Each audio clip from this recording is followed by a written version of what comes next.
नमस्कार। कैसे हैं आप सभी लोग। क्योंकि आज हम लोग गुप्तार घाट के इस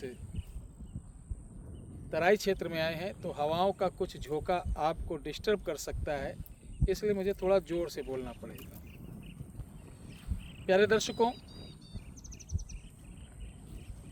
जीवन में आपको बहुत ऐसी चीज़ें देखने सुनने को मिलती हैं जिसकी कल्पना आपने ना किया हो, जिसके बारे में आपने कभी सोचा ना हो कि क्या ऐसा भी हो सकता है।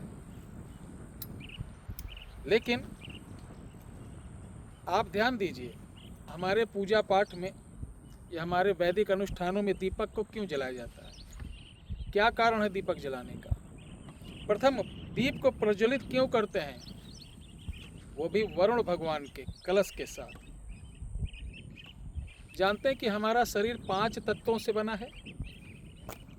तो सप्तमृत्तिका, साथ ही अग्निदेव, दीपक यानी अग्निदेव, अग्नि का प्रतीक, जल यानी वरुण का प्रतीक, और षोडश पूजन, नवग्रह पूजन।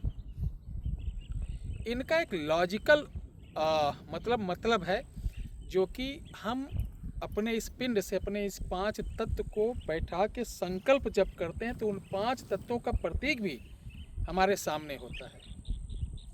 ये एक वैदिक वैज्ञानिक सिस्टम है जिसे समझ पाना बड़ा मुश्किल आजकल के लड़कों को है। कंप्यूटर वाले पंडित, कंप्यूटर पे ज्योतिष गणना करने वाले पंडित, जिनको पत्रा का ज्ञान नहीं है, वेदों का ज्ञान नहीं है, वो यहाँ तक कभी नहीं पहुँच सकते हैं। हाँ, 10-20 माला पहन के हाथ पर 317 लिख दो, खरबपति बन जाओगे। सुबह उठ के अपने पैंट के अंदर ये डाल दो, अरबपति बन जाओगे। इस तरीके की बेवकूफ़ भरी वीडियो आपके साथ शेयर की जा सकती है। लेकिन क्या मालूम है आपको, मैं बताऊं, सिर्फ 7 दिन आप दीपक जलाकर आपकी कोई भी मनोकामना हो पूरी कर सकते हैं। वो कैसे? चलिए मैं बताता हूं। आज जो आप वीडियो देख रहे हैं, इस वीडियो के डिस्क्रिप्शन बॉक्स में एक मंत्र दिया जा रहा है, ध्यान रखना।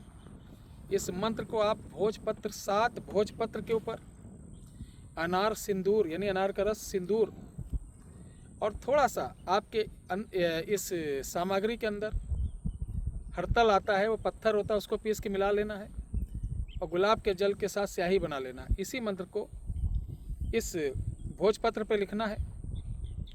भोजपत्र पे लिखने के बाद आपको गाय के घी में डालकर इसका दीपक जलाना है। और ध्यान रखिए कि इस मंत्र के बीच में एक जगह आया कार्य आया ना, कि कौन सा काम, उसी कार्य को आपको करना है। देखिए गौ माता भी आ गई हैं, चूँकि ये फॉरेस्ट एरिया है, कोई बात नहीं। तो यहाँ बहुत सारे चरवाहे लोग, यहाँ गौशाला भी है, भैंस भी है, ठीक है। तो कहने का मतलब है बहुत ज़्यादा झंझट में नहीं पड़ना है। आपका कोई भी काम हो, ये जो बाबाओं के चक्कर लगाते हो, बड़े बड़े दरबार जाते हो, उनका भला खुद नहीं होता, आपका भला कहाँ से करेंगे बताइए? कहीं नहीं जाना है, किसी के पास नहीं भटकना है। इसको किसी भी दिन से शुरुआत कर सकते हैं अगर इमरजेंसी हो। नहीं, शनिवार से 7 दिन शनिवार जलाना है, शाम को जलाना है। और इस बाती को एक मुखी बाती जलेगी और जिस घर में आप रहते हैं उस घर के दक्षिण और पश्चिम के कॉर्नर पर जलाकर इसको शाम के वक्त 6:10 से 9:45 के बीच कभी भी जला सकते हैं। बहुत सिंपल सा ये ट्रिक है।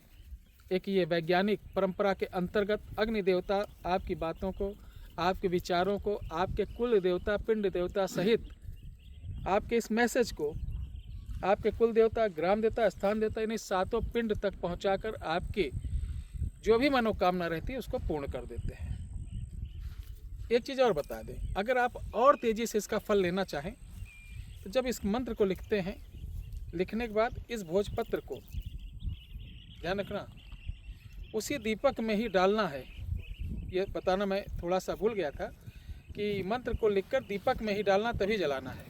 और अच्छा परिणाम लेना है तो उसी दीपक के सामने इस मंत्र को 108 बार दक्षिण मुख होकर रुद्राक्ष की माला से प्रतिदिन 7 दिन जाप कर देंगे तो 100% 7 दिन के अंदर आपका कैसा भी, कितना भी बड़ा कष्टकारी कोई काम होगा, वो 100% आपको दिखाई देगा। कहीं जाने की ज़रूरत नहीं, थोड़ी सी मेहनत करो और बड़ा लाभ लो। और इन बाबाओं के चक्कर से बचो। तंत्र मंत्र यंत्र के नाम पर किसी से संपर्क ना करें, ना किसी को 1 रुपया दें। जय श्री राम।